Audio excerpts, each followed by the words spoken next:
এই সুদূর প্রসারী পরিকল্পনা নিয়ে কাজ করার ক্ষেত্রে অনেক পিছিয়ে। আমি আশা করব যে আমরা এই বিষয়টাকে বিশেষ গুরুত্বের সাথে বিবেচনায় নিব। আমাদের আগামী 100 বছর পরের পরিকল্পনা নিয়ে এখন আমাদেরকে ভাবতে হবে। ওই আলোকে যদি আমরা কাজ করার মানসিকতা নিয়ে কাজ শুরু করতে পারি, ইনশাআল্লাহ গোটা দুনিয়ার মধ্যে আমূল পরিবর্তন আনা মুসলমানদের পক্ষে একমাত্র সম্ভব। আসসালামু আলাইকুম ওয়া রাহমাতুল্লাহি ওয়া বারাকাতুহু। আলহামদুলিল্লাহি রাব্বিল আলামিন ওয়াসসালাতু ওয়াসসালামু আলা সাইয়্যিদিল মুরসালিন ওয়া আলা আলিহি ওয়া আসহাবিহি আজমাইন। আম্মা বাদ, ফাআউযু বিল্লাহি মিনাশ শাইতানির রাজীম। বিসমিল্লাহির রহমানির রহিম। আল ইয়াওমা আকমালতু লাকুম দীনাকুম ওয়া আতমামতু আলাইকুম নি'মাতি ওয়া রাদিতু লাকুমুল ইসলাম দীনা। ওয়া ক্বালা তাআলা ইয়া আইয়ুহাল্লাযীনা আমানু দুখুলু ফিস-সিলমি কাফফা। সাদাকাল্লাহুল আযীম। আলহামদুলিল্লাহ, সিলেটের ঐতিহ্যবাহী আমানুল্লাহ কনভেনশন সেন্টারে আর রাশাদ ফাউন্ডেশন ইউকে কর্তৃক আয়োজিত ইসলামী দাওয়া কনফারেন্সের সম্মানিত সভাপতি, বাংলাদেশের অন্যতম মুরব্বী হযরতুল আল্লাম শেখ জিয়াউদ্দিন দামাত বারাকাতুহুম, উপস্থিত দেশের গুরুত্বপূর্ণ আলোচক ওলামায়ে কেরাম এবং বিভিন্ন শ্রেণীর ইসলাম প্রিয় তৌহিদি জনতা, আমি কোনো লম্বা আলোচনা করব না।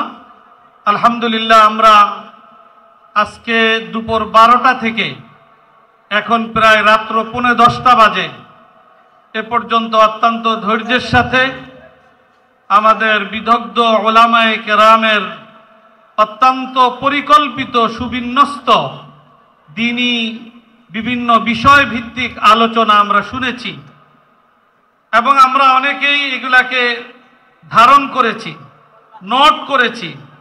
আমি আশা করব যে আজকের এই সুন্দর পরিকল্পিত এই আয়োজন থেকে আমরা সবক হাসিল করব, উৎসাহিত হব। এই ধরনের পরিকল্পিত আয়োজন যদি আমরা আরো বেশি করতে পারি, দেশ বিদেশে মুসলমান এবং অমুসলিম সকলেই এর দ্বারা উপকৃত হবে। আল্লাহ রাব্বুল আলামিন আমাদেরকে এই ধরনের উদ্যোগ আরো বেশি নেওয়ার তৌফিক দান করুন। এক্ষেত্রে আমরা আর রাশাদ ফাউন্ডেশন ইউকের সম্মানিত চেয়ারম্যান আমাদের মাওলানা ফাইজুল হক খান, ওনার বিশেষভাবে আমি শুকরিয়া জ্ঞাপন করছি। উনি অনেক আগে থেকে এই আয়োজনটাকে সুন্দরভাবে সম্পন্ন করার জন্য, বাস্তবায়নের জন্য প্রায় বছর খানিক আগে থেকে তিনি পরিকল্পনা নিয়েছেন। একটা কাজ সুষ্ঠু সুন্দরভাবে করতে হলে এরকম দীর্ঘ পরিকল্পনা নিয়ে, অনেক পূর্ব পরিকল্পনা নিয়ে যদি কাজ করা যায়, তাহলে সেই কাজের ফলাফল এবং নতিজা আল্লাহ রাব্বুল আলামিন ব্যাপকভাবে দান করেন।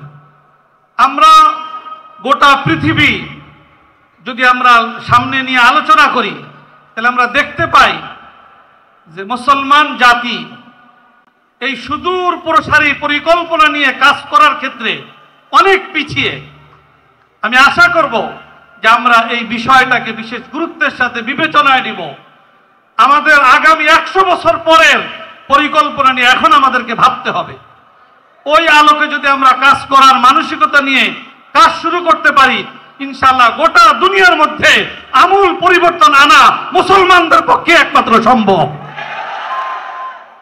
আজকের কনফারেন্স ইসলামী দাওয়া কনফারেন্স। ইসলাম কি? ইসলাম নাম আসলেই সবাই আমরা বলি ধর্ম।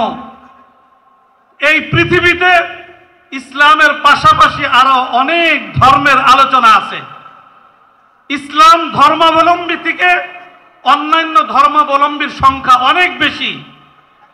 তো যখনই ধর্ম আসে, এই ব্যাপক ধর্মাবলম্বী মানুষ তারা তাদের ধর্মের ব্যাপারে যে মানসিকতা পোষণ করে, যে ধর্ম এটা অল্প কিছু আনুষ্ঠানিকতা সর্বস্ব বিষয়ের মধ্যে সীমাবদ্ধ, তখন ইসলামকে যখন আমরা ধর্ম হিসাবে তাদের সামনে উপস্থাপন করি, তারা ইসলাম সম্পর্কেও ঠিক সেভাবেই ধারণা করে, সেই রকমেরই ভাবে তারা। এর চাইতে বড় বিষয় হলো আজকে গোটা পৃথিবীতে প্রায় 200 কোটি মুসলমান, কিন্তু এই মুসলমানদের অধিকাংশ মুসলমানদের অবস্থা হলো এই যে তারাও ইসলামকে অন্যান্য ধর্মাবলম্বীদের মতো তাদের দ্বারা প্রভাবিত হয়ে এটাকেও একটা আনুষ্ঠানিকতা সর্বস্ব বিষয়ের মধ্যে সীমাবদ্ধ করার মানসিকতা তারাও পোষণ করে। আজকে ইসলাম যে অন্যান্য ধর্মের মতো সীমাবদ্ধ কোনো ধর্ম নয়, ইসলাম আল্লাহ প্রদত্ত সর্বশেষ ধর্ম, ধর্মের সর্বশেষ সংস্করণ। স্বাভাবিকভাবেই আগের সংস্করণের থেকে পরবর্তী সংস্করণগুলা পূর্ণতা বেশি পায়, এটা একটা বাস্তবতা।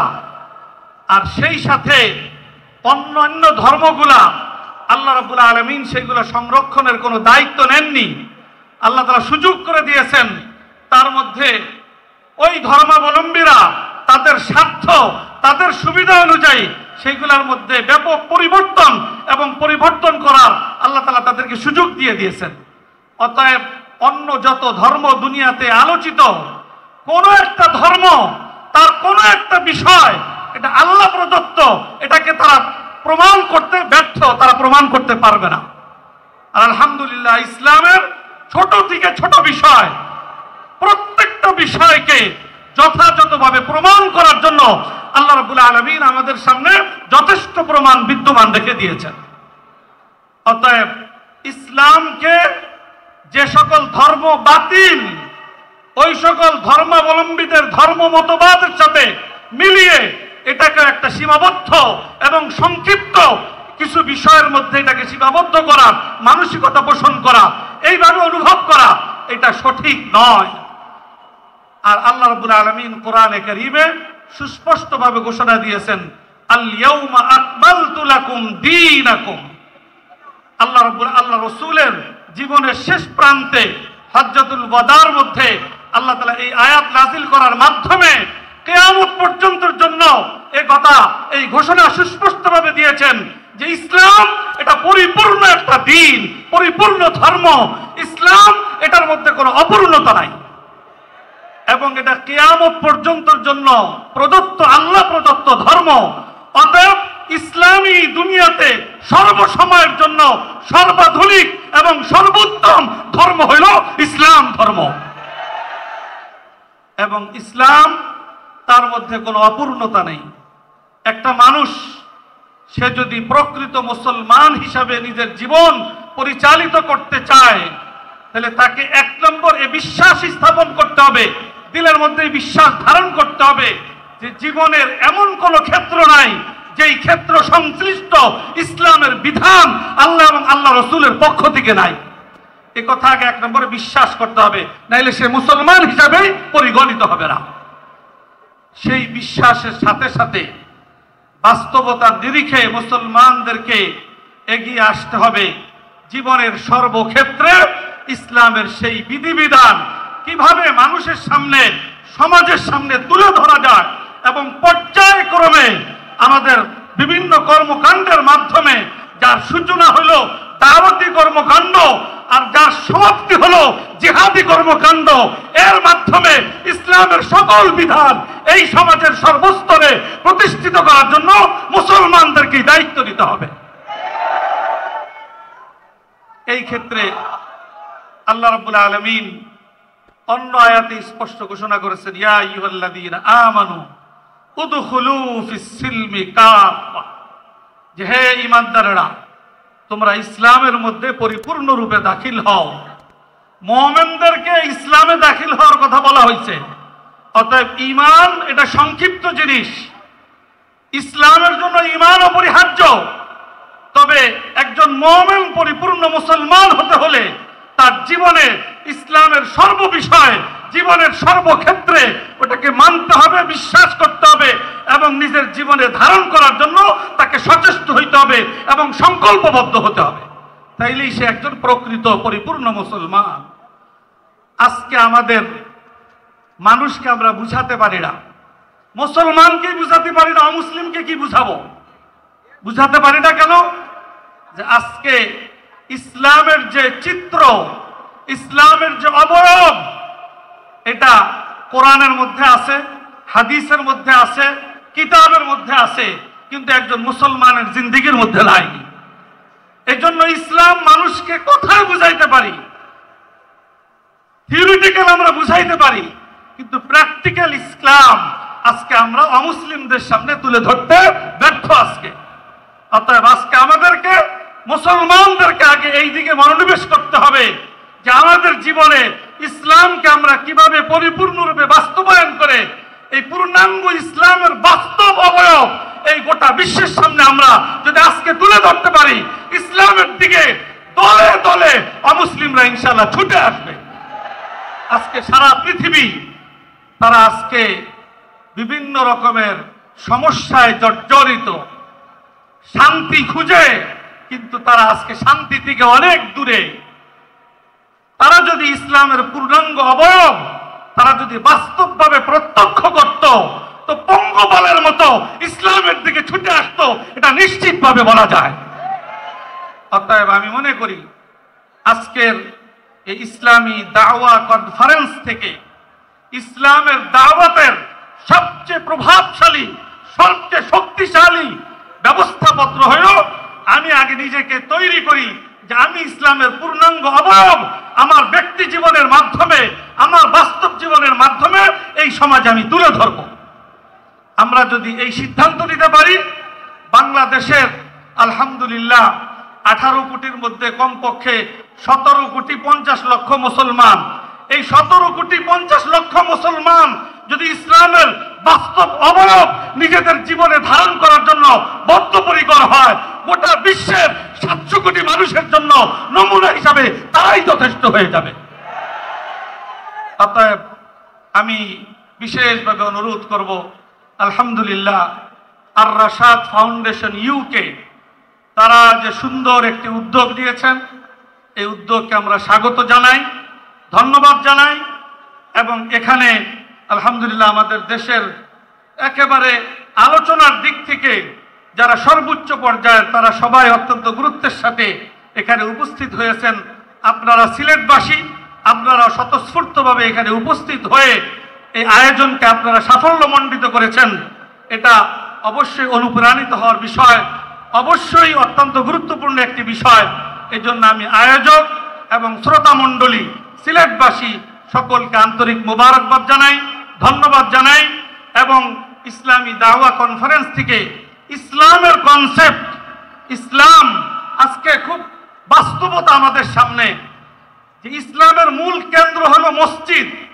মসজিদের মধ্যে ইসলামের 90% কথা বলার পরিবেশ নাই। আপনি যেটাই বলতে যাবেন সেখানেই বিভিন্ন দিক থেকে প্রশ্ন উত্থাপিত হবে, কোনোটা রাজনীতির দোহাই দিয়ে, কোনোটা কারো ব্যক্তির উপরে আঘাত লাগে এই দোহাই দিয়ে, বিভিন্ন রকমের দোহাই দিয়ে ইসলামের মূল কেন্দ্র মসজিদের মেম্বারগুলাকে বিভিন্নভাবে তার মধ্যে প্রতিবন্ধকতা সৃষ্টি করা হচ্ছে। অতএব আমরা যেই পরিবেশে আছি, আমাদেরকে অত্যন্ত হিকমত, কৌশল, প্রজ্ঞা এবং জানাশোনা ইত্যাদির মধ্য দিয়ে আমাদেরকে ইসলামের পূর্ণাঙ্গ আলোচনা সমাজের সামনে করার পরিবেশ গড়ে তোলার জন্য সচেষ্ট হতে হবে। আর এই দাওয়াতি কাজকে শক্তিশালী করার জন্য আমাদের প্রত্যেকটা ব্যক্তিকে, নিজের ব্যক্তিটাকে ইসলামের পূর্ণাঙ্গ চিত্র আমরা সমাজের সামনে বাস্তবভাবে তুলে ধরার মতো নিজেকে সেভাবে গড়ে তোলার জন্য বদ্ধপরিকর হতে হবে।